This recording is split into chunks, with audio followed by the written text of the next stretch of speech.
Hello and welcome to another exciting edition of the School Safety Free Period podcast. I'm Amanda Klinger. And I'm Dr. Amy Klinger. And we're with the Educators School Safety Network. We're a national nonprofit organization, and we provide school safety training and technical assistance and professional development to K-12 school districts throughout the United States and Canada.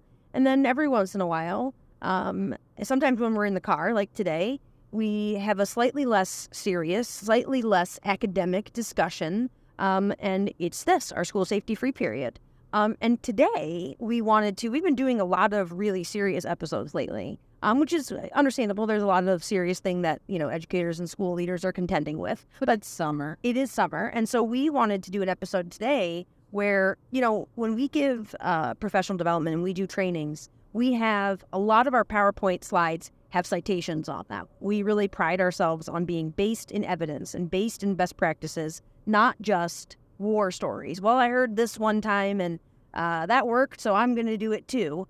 We really pride ourselves on being really well sourced in terms of evidence and recommendations. However, we are, as a species, really organized around storytelling. It's one of the most, powerful, compelling things that humans can do is, communicate with each other via story. So today, I think we're going to do a whole episode where we just talk about the best stories that we have heard from participants. I see this. No, okay. I see this as my Pinterest board of stories I like.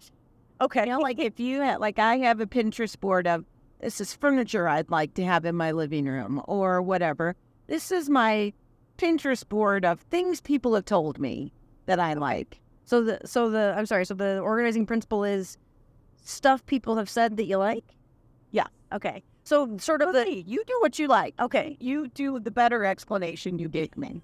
I'm just saying, I'm coming from this is what's on the board in my head, the Pinterest board in my head. Well, also I think it's sort of some of the best things that we've heard from being out in the field, working with the educators and school leaders, both like lessons learned, really insightful comments, and then also some of the best stories. Some of the best stories.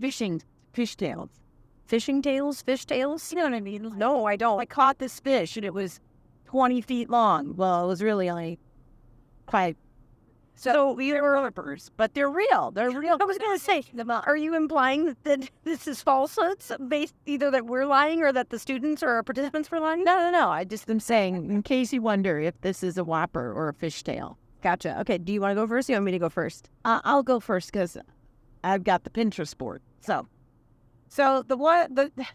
I like this story because I think it is so indicative of lots of things. So, and these are all true. Remember, these all really happened. So apparently, in this particular school that we were working with, it was an elementary school. They were having a lunch shower a baby shower for one of their colleagues at lunch, and so they were making tacos.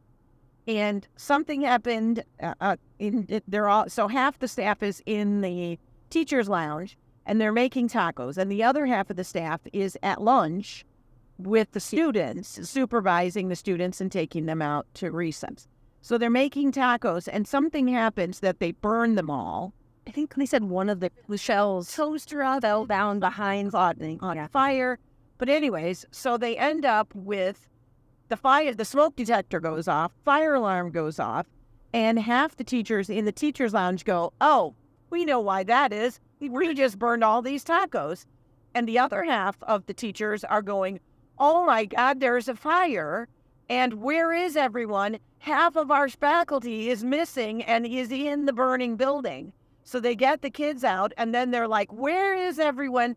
And it's just total chaos because it never occurred to the group outside losing their mind to find out what happened to their colleagues. And it never occurred to the colleagues inside to go, you know what, we should probably tell someone that there isn't really a fire. Yeah. And so it speaks to a lot of things about communication. I mean, you can create your own takeaways, but, about communication, about the normalcy bias of, well, of course everybody knows it's not a fire, a whole host of things. I like how you said you can do your own takeaways. This is some period. We don't do the takeaways for you. You got to do your own takeaways in the school takeaways. But, you can do your own. Fill in the blank. Mad Libs of takeaway. Well, okay, that's a good one. I guess I'm taking a slightly different approach, and so I was going to talk about something that struck me in a recent training. Someone had taken our School Safety 101 course, which it's the online asynchronous course that people can take. You can take it like on your own if just you're interested in it. You can go to our website and purchase the course and take it.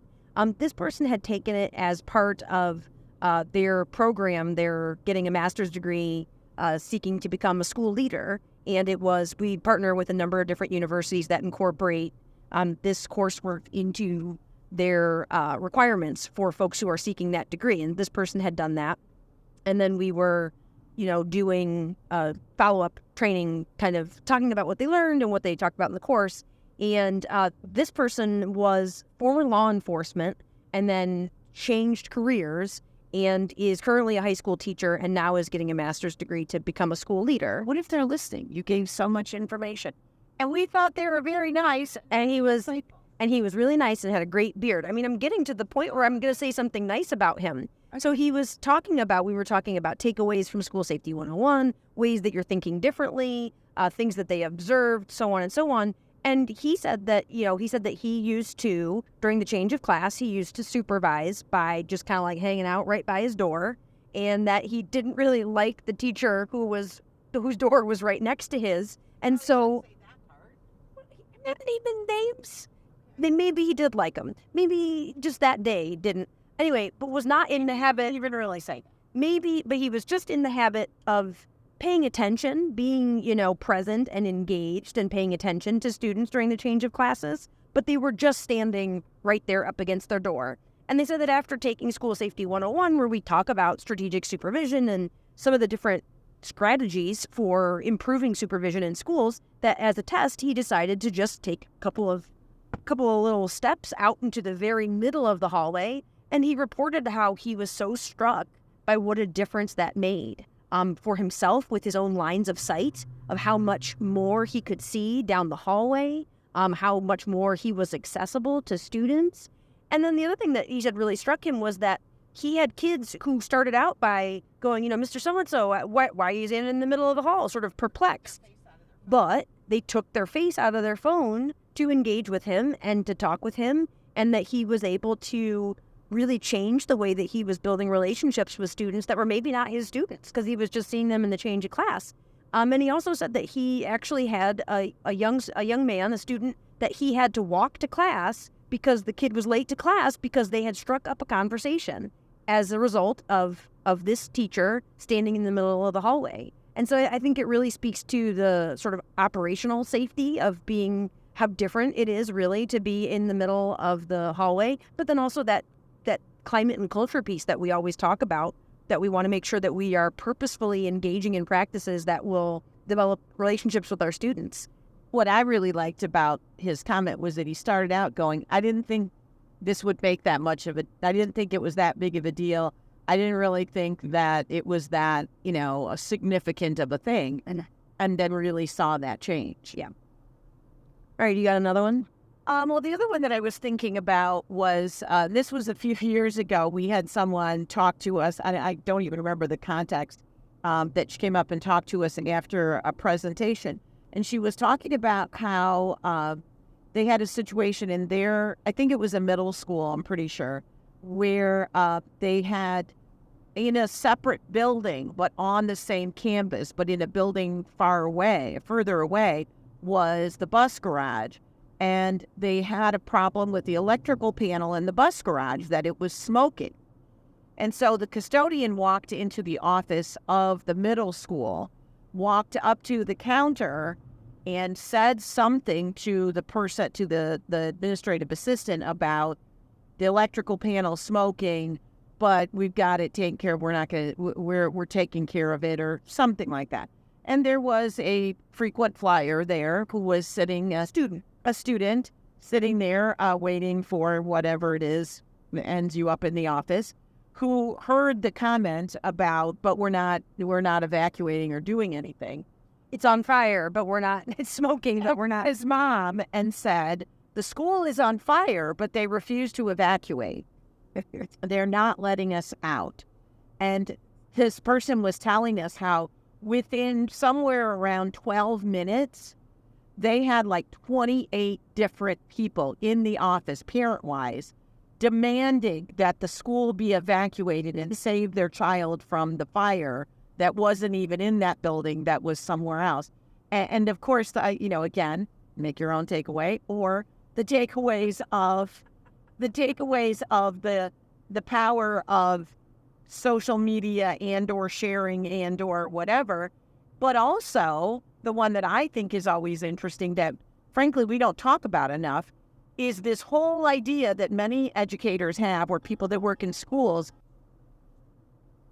this notion that if I am just talking to you, no one else can hear us. And we see that happen all the time. Yeah, that's where someone is talking to a parent on the phone, and I am standing in the hallway and I can hear them as clear as day. So here's this maintenance supervisor chatting away about stuff within the earshot of all the kids or the people sitting there in the office. And so for me, the takeaway is, I don't know why you think no one can hear you just because you're speaking at one individual, but everyone else can. And as my grandmother used to say, little pitchers have big ears.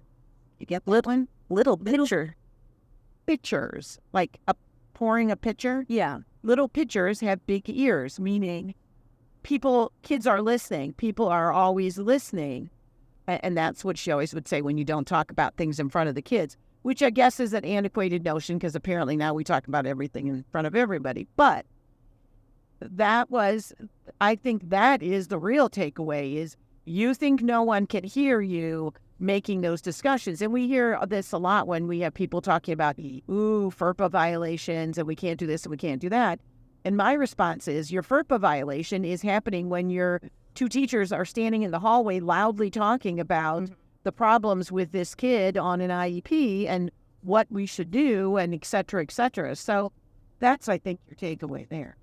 Yeah, and it happened once. We were doing an assessment, and you and I were in the same school, and later on discovered we both had been in different areas of the school and had overheard the same conversation where there was an assistant principal that was talking to a student. And I think, frankly, my ears perked up because I couldn't believe how, nasty and bullying and belittling he was to this kid that he was trying to discipline. In the stairwell. You were on the first. Yeah. I was on the first floor and he was on the second. And they had this area under the stairwell where they had put, a whiteboard and acted like, oh yeah, now you can't hear me.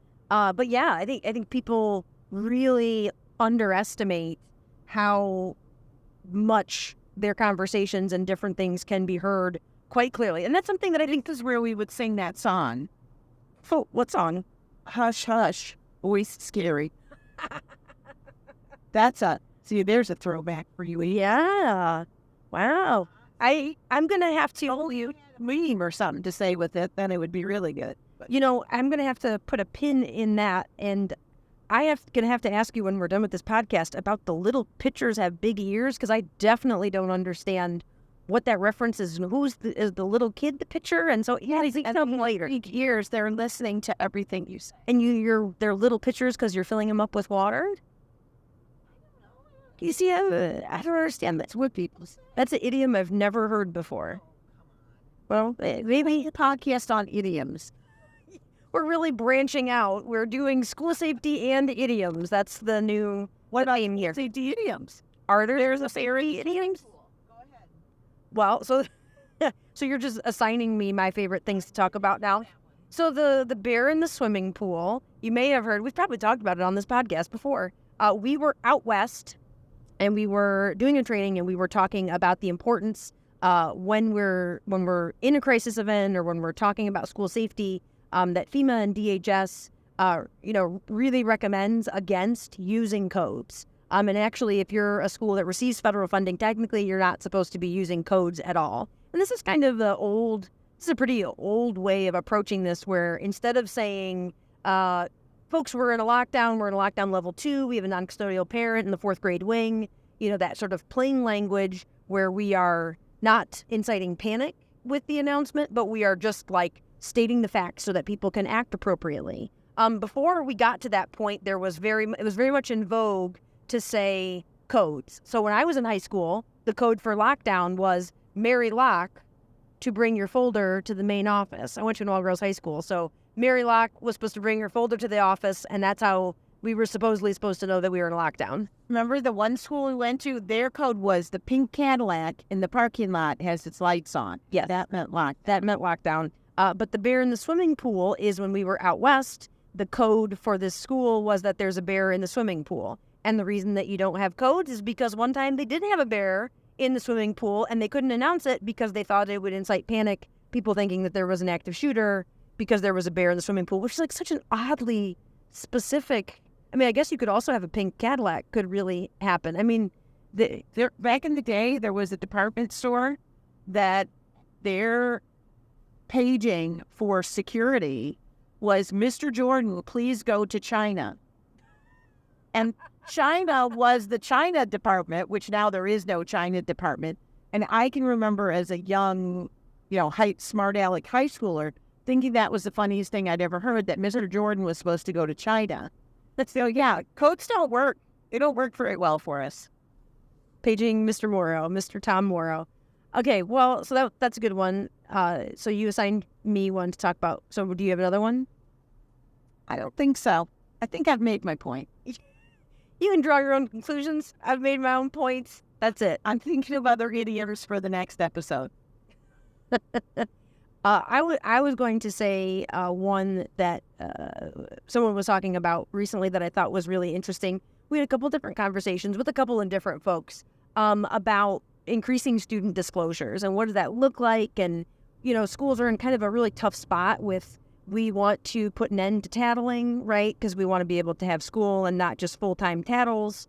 But we need kids to tell us the concerns that they have, like legitimate safety concerns. And we had a participant in one of the trainings talking about what would it look like with younger kids to help them with the sentence stems of that, of how could we help them to be able to communicate, I saw something that I was concerned about, or to articulate, I saw something that I was concerned about, or my older sibling did this thing that I was concerned about, or I heard about my friend's older sibling, of what would that look like? So I think that's kind of an interesting way to think of how we could help younger students to share the concerns that they have in a way that's not tattling. And then also we had a conversation with someone not that long ago about what does it look like helping older students to be able to parse out, and not that this is entirely their responsibility, but to start having conversations with kids, with older students, with teens, of what is the difference between you're a teenager and you failed a test, or you're a teenager and you're going through a breakup and you think the world is ending, but in reality you're a teenager and you might have forgotten about it by tomorrow, versus a friend or a classmate who is really dealing with a mental health crisis or dealing with a social emotional crisis, something really serious happening outside of school. And, what does that look like in our capacity as educators to help kids to start to parse that out? But also, we don't want kids to go, well, this is probably not a big deal. I should just keep it to myself. And that kind of touches on the concern that we have sometimes of, in the absence of some of the communications, even to adults, that you have adults who go, what, I'm concerned about this kid, but I don't want to overreact. I don't want to be the one that gets them in trouble, so I'm just going to keep it to myself. So that kind of fine line between, we can't have all the tattles, you can't tell us every single thought in your head, but you can't just keep stuff to yourself either. I think we'll have to end with the tattles, because that makes me think about I have a very dear friend whose mother was a wonderful teacher way back in the day. And she had two dolls in her classroom, in her third grade classroom, and they were named Herkimer and Hepzibah, which, what even is that? The names of the two dolls. Oh. And you would go back, and if you had to tattle, you would go back and talk to Herkimer and Hepzibah and tell them your tattles. Sell them your tattles. So yeah, but now, and then of course that makes me think of the tattle phone. So you could finish with that. Yeah, it's an episode of This American Life where they a teacher had a tattle phone, so it was a phone that was disconnected, but kids could pick it up and tell their tattles to the tattle phone. And as part of a This American Life episode, they got permission from the parents to actually record what the kids were saying on the tattle phone, and it's hysterical. So if you haven't yet listened to that episode, you should do yourself a favor and listen to it, because I had to pause it to laugh and to compose myself and then to be able to listen to the rest of A it. while ago, so it might be. Yeah, I don't know if you could find it. you can still find this. Yeah. All right. Did you have any other ones that you wanted to add? No? I think we'll leave on a high note. Leave on a high note. Well, there you have it. We'd love to hear your best war stories or insights. You can always reach out to us. Our email address is info@eschoolsafety.org. While you're there, you can also head to our website, www.eschoolsafety.org. We have tons of free resources, other episodes of this podcast, webinars. We have lots of free resources available. We also have some resources that do come at what we hope is a reasonable cost. And of course, if you have any questions, don't hesitate to reach out, and we are happy to do anything that we can to help. So thanks so much.